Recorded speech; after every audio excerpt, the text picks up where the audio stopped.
DonInLondon, hello.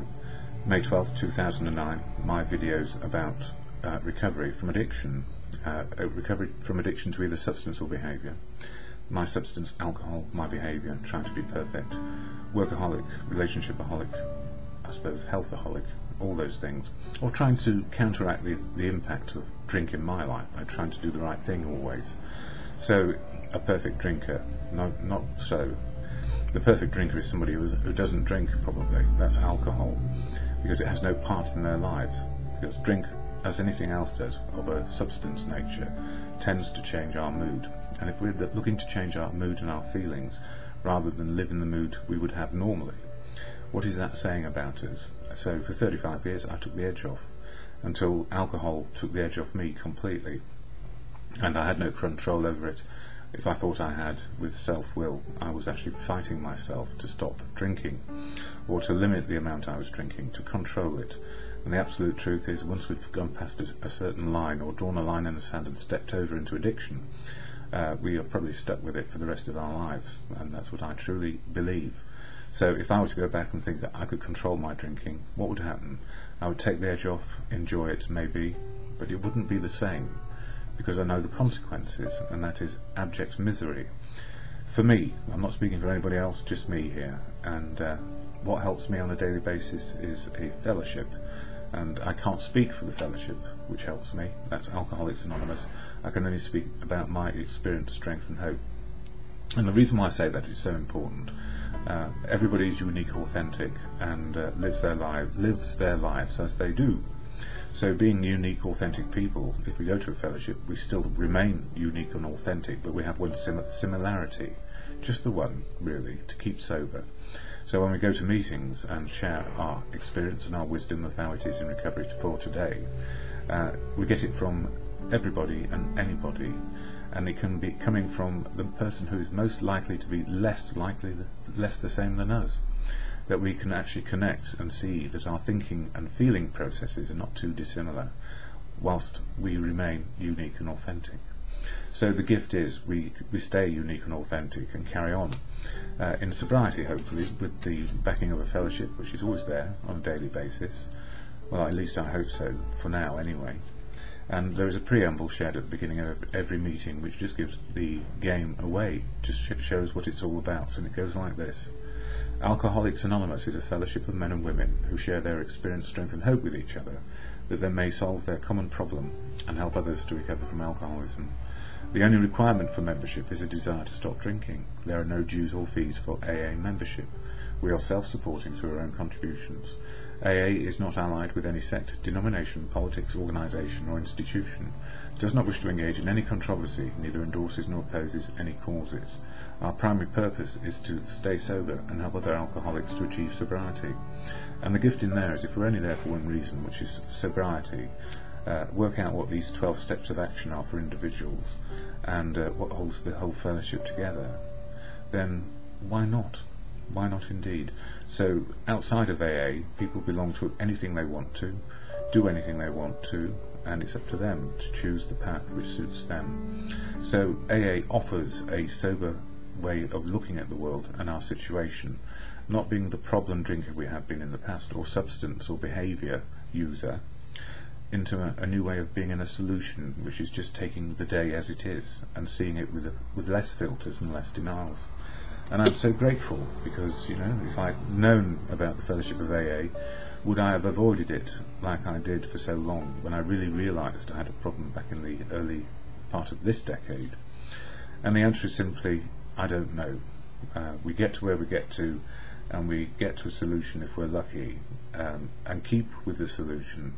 But we still have to live with the consequences of what we've done, and often we hark back to old times maybe, which can be quite damaging, because we wish it back the way it was, that we were able to do everything we used to, not realising that the solution means that we can do everything we can do, which is good for living, and is good for us in terms of our open, honest outlook. So those are the things which are part of my aims: open, honest and willing to face the day as it may be, and the consequences. We have to do that too. And I use on the video here daily reflections, and as Bill sees it mainly, and I just read out May 13th earlier, and suddenly realised it's only May 12th. Where did that day go? Anyway, May 12th, in this Daily Reflections. Ooh, that's my mother. She's in Crete, so she's just sending me a message to say, are you alright? And I'll be able to say yes in a few moments. And it says here for May 12th, yeah, this book, 1 step a month. There are 12 steps of action in the action program to change our attitudes and behaviour.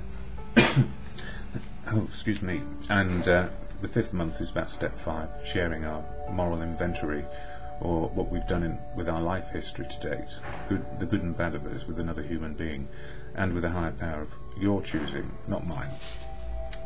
So with that in mind, it's about sharing our defects of character mainly, and our resentments, and hopefully in the balance sheet there are some assets as well.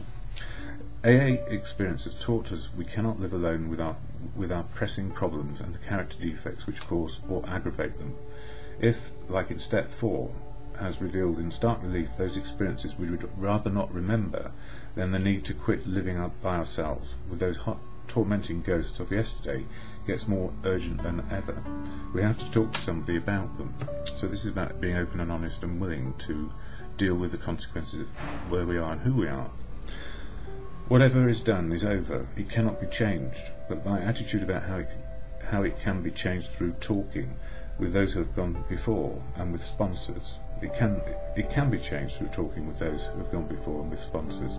I can wish the past never was, but if I change my actions in regard to what I have done, my attitude will change. I won't have to wish the past away. I can change my feelings and attitudes, but only through my actions and the help of my fellow alcoholics. And you know, what is that saying?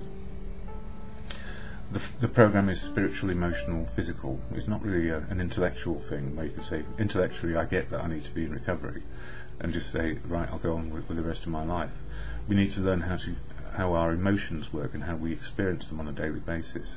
So this spiritual connection is always about living in the now, to the truth of what is, without denials, without filters. And that's impossible, actually.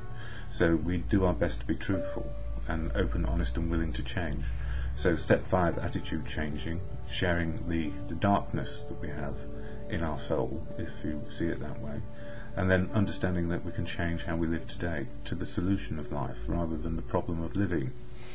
And in this book, as Bill sees it, one of the pages, page 100, I'll be covering page 99 tomorrow because I've already done it in my last video by getting the date wrong. So the Forgotten Mountain.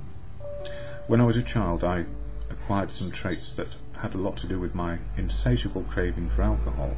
I was brought up in a little town in Vermont, under the shadow of Mount Aeolus. An early recollection is that looking up at this vast and mysterious mountain, wondering what it meant and whether I could ever climb that high. But I was presently distracted by my aunt as a 4th birthday present, who as a fourth birthday present made me a plate of fudge. For the next 35 years I pursued the fudge of life and quite forgot about the mountain. When self-indulgence is less than ruinous, we have a milder word for it. We call it taking our comfort. So, you know, it's like, why do we eat chocolate? Because it tastes nice and it makes us feel better. And there might be something behind that. But it's when we take our comfort and I suppose rest on our laurels and don't look at the big picture, climbing the mountain. Well, what does it mean for me? It means I've probably missed one of the views of the 7 wonders of this earth, or the ones I can see. So the gift in recovery is we start to see the truth of now, our own life and the bigger picture, and we look outwards rather than inwards. So, yeah, on a daily basis, the exhortation, prayer and meditation, so useful if we choose to use it, around serenity, for example, where God or good conscience can come into play. So the serenity prayer goes, God, grant me the serenity to accept the things I cannot change, that is, I cannot change beyond me. Courage to change the things I can, normally my attitude and behaviour, and the wisdom to know the difference, just on a daily basis. We make progress, and it's not perfect, it's incremental in the day, making the best of what is, and letting go that which we cannot change.